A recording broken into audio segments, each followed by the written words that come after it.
Ah mais c'est toi! Tu es déjà debout? Laisse-moi 2 minutes et je suis à toi. Salut la team, j'espère que tu vas bien. Aujourd'hui on se retrouve pour parler équipement de camping et bivouac à moto. Mon objectif personnel, c'est d'avoir tout ce qu'il me faut pour partir à l'aventure sans me ruiner. Et tu verras, on s'en sortira pour moins cher que de nuits d'hôtel. On va donc parler du matériel que j'utilise depuis un petit moment déjà. Et tout au long de la vidéo, je te donnerai toutes mes petites astuces. Ton matos doit répondre à 3 objectifs. Boire, bouffer et Ah non, c'est pas ça. Dormir, manger et boire et sentir le moins mauvais possible. Quoique... il y en a que ça dérange pas. Avant d'attaquer, n'hésite pas à t'abonner, à activer la cloche des notifications pour ne pas manquer les prochaines vidéos et à mettre un petit like ou un petit commentaire, ça m'encourage énormément.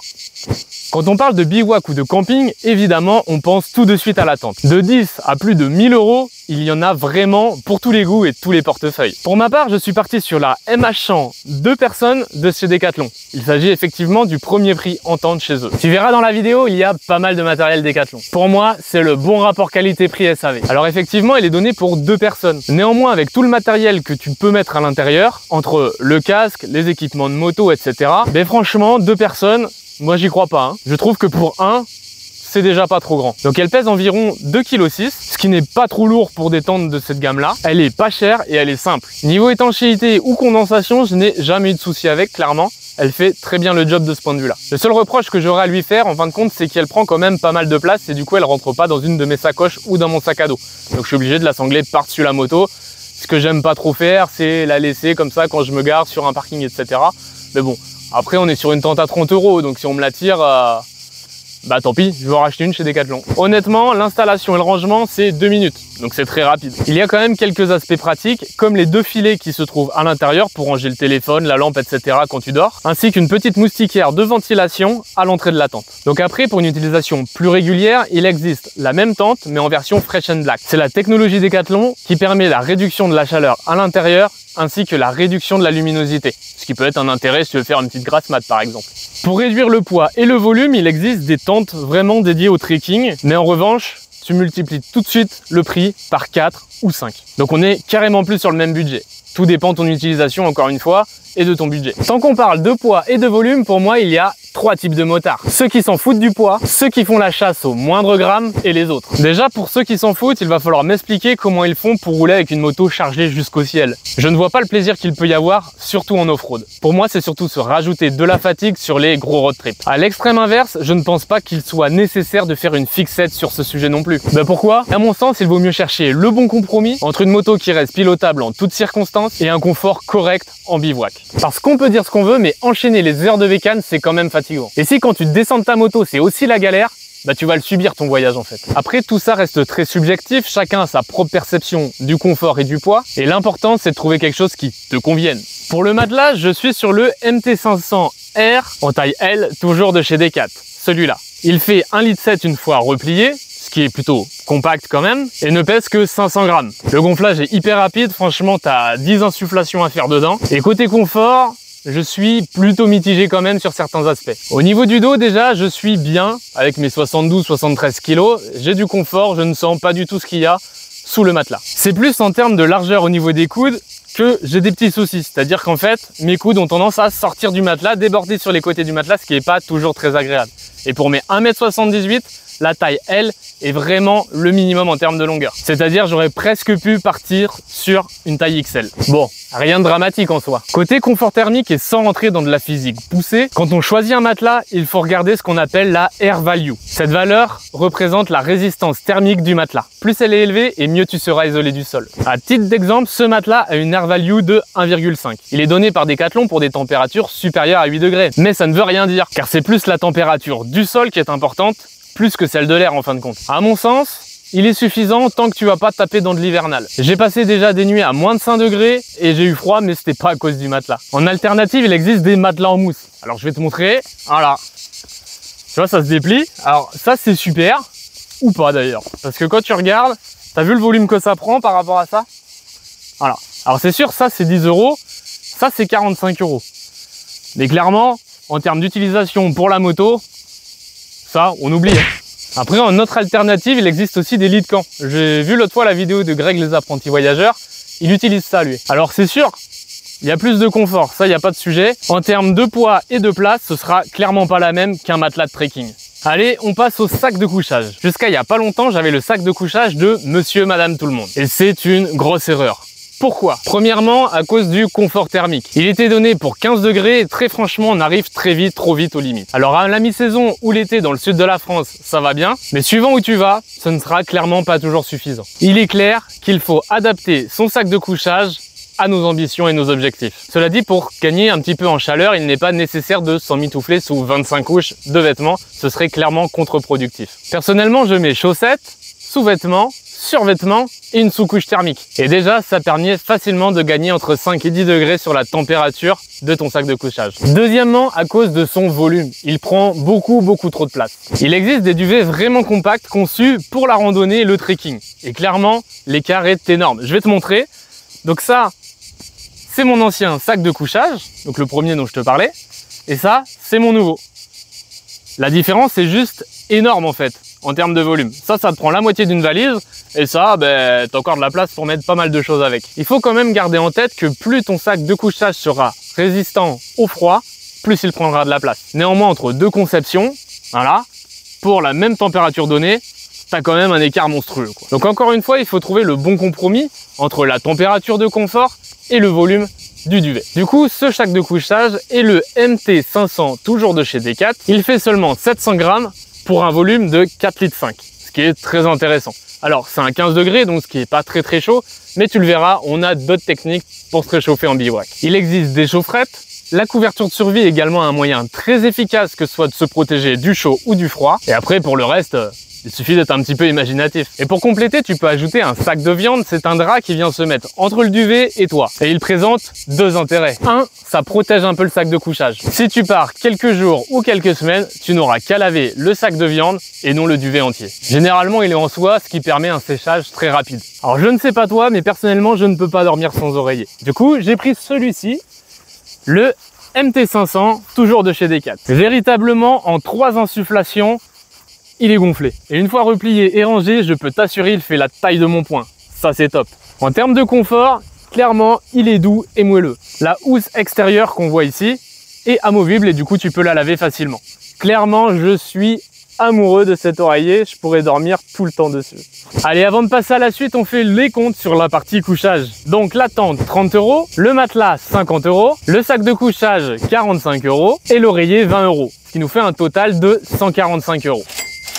Deuxième étape, s'hydrater et se nourrir. Et franchement, en disant ça comme ça, tu te rends compte que t'as pas besoin de grand chose pour vivre. Et ça fait relativiser. Bon, on arrête la philosophie, on s'y recolle. Déjà, la boisson. Alors, Decat et tire-bouchon, c'est indispensable pour prendre l'apéro avec les copains en fin de journée. C'est quand même la base. Mais avant de prendre l'apéro avec les copains, il faut rouler. Et pendant les pauses, on va éviter de boire de l'alcool. Donc, on va prendre de l'eau dans des gourdes isothermes. Moi, j'utilise une gourde isotherme Decathlon qui fait 0,8 litres. Et elle me permet d'avoir de l'eau fraîche tout au long de la journée. Alors, pour ton information, j'en emmène toujours 2. Ça me permet d'avoir quand même suffisamment d'eau pour moi et même pour les autres éventuellement en dépannage. Et pour l'anecdote, j'ai fait le Maroc avec et même après des journées entières de roulage dans le désert, j'avais encore de l'eau fraîche en fin de journée. Elles en ont pris plein la gueule et franchement, elles vieillissent super bien, j'ai un bon retour à te faire là-dessus. Costaud comme matos. Il s'agit donc de gourdes MH500 de chez Decat. Et en plus en orange comme ça, sorti à la KTM. Et le comble du spectacle, c'est que tu peux même l'utiliser à une main.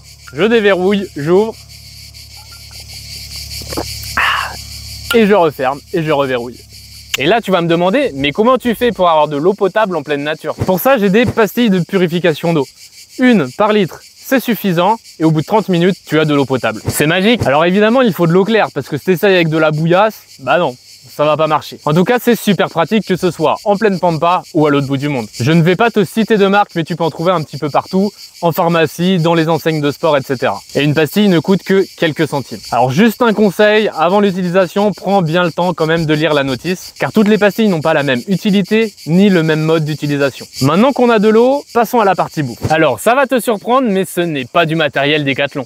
Mais il est top quand même si c'est du chinois. Il se plie et se déplie facilement et surtout se range dans une toute petite boîte, comme celle-ci, pratique pour le transport. Les pieds assurent une bonne stabilité et là l'image piezo est un plus. Néanmoins, ça n'empêche pas d'avoir un petit briquet au cas où c'est toujours pratique. Alors il est prévu pour des cartouches à vis, mais je préfère les cartouches type CP250 qui prennent beaucoup moins de place et surtout sont beaucoup moins chères. Alors avec un petit adaptateur, on peut mettre des cartouches CP250 sur un pas de vis. D'ailleurs, les cartouches type CP250 les moins chères se trouvent chez Action. Je dis ça, je dis rien. Du coup, j'ai acheté le petit adaptateur que tu vois ici.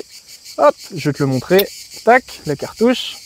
Et en fait, ici, tu le dévisses. Hop. Donc voilà, d'un côté tu peux brancher ta CP250 et de l'autre côté ça prend un pas de vis en fait. Et ça sur Amazon ça te coûte quelques euros, mais c'est largement amorti entre le coût des cartouches à vis et le coût des CP250. Alors on va retourner chez Decathlon pour la popote avec la MH100 que j'ai ici.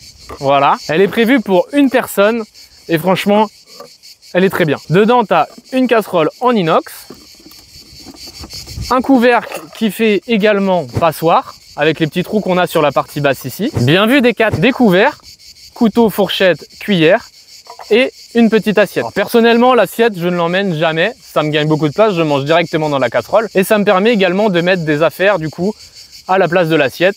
Ce qui me permet, en fait, d'optimiser l'espace que prend la popote. Alors, juste un petit point sur les couverts. C'est vrai qu'ils payent pas de mine, ils sont en plastique. Tu pourrais dire avec le couteau, on va pas couper grand chose. Bah, au final, si, c'est assez surprenant, mais on coupe très bien, même de la viande avec, sans aucune difficulté. Au cas où que je tombe sur un steak vraiment trop dur, j'ai quand même mon arme secrète toujours avec moi, sauf aujourd'hui parce que je l'ai oublié, c'est un Laserman. Dessus, tu as 2 tournevis, une lime, un couteau, des ciseaux, bref, un décapsuleur également, tu as largement de quoi faire. 21 fonctions au total, c'est quand même balèze. Alors un vrai Laserman, c'est clair que ça coûte assez cher, donc je te le compterai pas dans l'équipement de bivouac, mais tu peux en trouver à beaucoup moins cher, à quelques dizaines d'euros. Donc pour finir sur la popote, celle-ci est neuve, mais j'en ai une autre un petit peu plus grosse pour 2 personnes que j'utilise depuis quelques années et franchement ça ne bouge pas, c'est de la bonne qualité. Une fois que tu auras fini de bouffer, tu auras forcément des déchets. On ne le dira jamais assez, mais on ne laisse jamais rien traîner sur ces spots quand on les quitte, y compris des épluchures ou des restes de fruits. C'est pour ça, j'emmène toujours quelques sacs poubelles avec moi, ça permet de créer une poubelle et de la déposer le lendemain sur la route dès que possible. Après, les sacs poubelles, ça peut servir à plein d'autres choses. Récupérer des champignons sur le bord de la route, stocker des affaires humides ou sales pour éviter d'infester toute la valise, mettre des affaires propres à l'intérieur pour qu'elles le restent. Bref, je te conseille d'en avoir toujours quelques-uns d'avance avec toi. Maintenant qu'on a vu l'aspect matériel de la nourriture en bivouac, il faut se poser la question de ce qu'on va mettre dans la casserole. Et pour ça, il y a plusieurs écoles. Team lyophilisé, team pâte, team boîte de conserve et team à l'arrache. Je m'explique. Déjà un petit conseil, mais je pense que tu le fais déjà, on ne part jamais à vide, on part toujours avec des réserves de bouffe. Pour ma part, je pars toujours soit avec un repas lyophilisé, soit une conserve, voire des barres de céréales. Et franchement, ça dépanne. Après, j'ai envie de te dire que chaque méthode a ses avantages et ses inconvénients. Le lyophilisé, par exemple, c'est cher, il faut quand même toujours avoir de l'eau avec soi. Alors effectivement, si t'es en camping, l'eau, tu auras accès. Par contre, en bivouac complètement sauvage, ça peut être plus compliqué. La conserve, c'est pas cher, mais ça reste lourd à transporter. Et enfin, il reste les pâtes, mais les pâtes, c'est pareil, ça va 5 minutes, et puis il te faut quand même de l'eau. Donc au final, on se retrouve un petit peu sur les mêmes problématiques que le lyophilisé. Il reste donc une solution, c'est de partir un petit peu la fleur au fusil, et puis de s'arrêter chez les producteurs en cours de route ou les petits commerçants. Alors c'est clair que ça demande quand même du temps et du matériel de faire ça, mais c'est une solution aussi sympa pour découvrir la gastronomie locale et d'avoir des bons produits dans l'assiette. Alors effectivement, je te parlais de matériel, c'est tout bête, mais un économe pour éplucher les légumes, ça peut être pratique. Tout comme pour ouvrir des boîtes de conserve, un ouvre-boîte sera indispensable. Et pour la vaisselle, une éponge et du liquide vaisselle. Et le souci, c'est le transport. Une éponge, par définition, c'est humide, et le liquide, quoi que tu fasses, il finira par fuir de là où il est. Pour l'éponge, je prévois un petit sachet de congélation. Ça permet d'étanchéifier l'éponge et de pas en foutre partout. Et pour le liquide vaisselle, j'ai une petite astuce. Mais alors, comment qu'on fait? Alors je ne sais pas si tu te souviens, mais il y a quelques années, on se trimballait tous avec ça, des petits pots de gel hydroalcoolique. Et clairement, moi j'en ai qui sont super résistants. Tu vois, je peux appuyer à fond dessus, il n'y a rien qui sort, ça bouge pas. Et donc je transforme mon liquide vaisselle avec ça. Et ça me sert également pour d'autres applications, on le verra après. Avant de passer au compte, il y a un petit élément sur lequel je suis assis qui apporte un niveau de confort supplémentaire en bivouac et notamment quand tu manges. C'est pour ça que je l'intègre dans cette partie. Alors Decathlon en fait un super, c'est le MH500. Il se monte en 1 minute, plié il fait 5 litres et pèse 1 kg seulement. Mais au final, j'ai pas pris celui-là. J'ai pris la chaise basse MH100 qui pèse 1,2 kg. Et pliée, elle fait exactement la même longueur que la tente, ce qui fait que je la case avec sur la selle passager de la moto. Ce n'est pas le plus confortable, mais c'est seulement 15 € et je peux être assis dessus dans la tente en cas de mauvais temps. Franchement, c'est un gros confort pour peu de points en plus, et je survalide. Pour moi, c'est vraiment indispensable. Allez, on fait les comptes sur cette partie. Donc popote 12 €, réchaud moins de 10 €, adaptateur 2 €, cartouche type CP250 2,50 € et mon petit fauteuil 15 € pour un total donc de 41 €. Bon alors je te passe les détails sur les produits de base, hein. Brosse à dents, dentifrice, déo, parfum, les mouchoirs, le PQ, les cotons-tiges, le coupe-ongles et j'en passe. Je pense que tu es assez grand pour savoir ce qu'il te faut. Et personnellement, tout rentre dans un sachet de congélation. Déjà la serviette microfibre.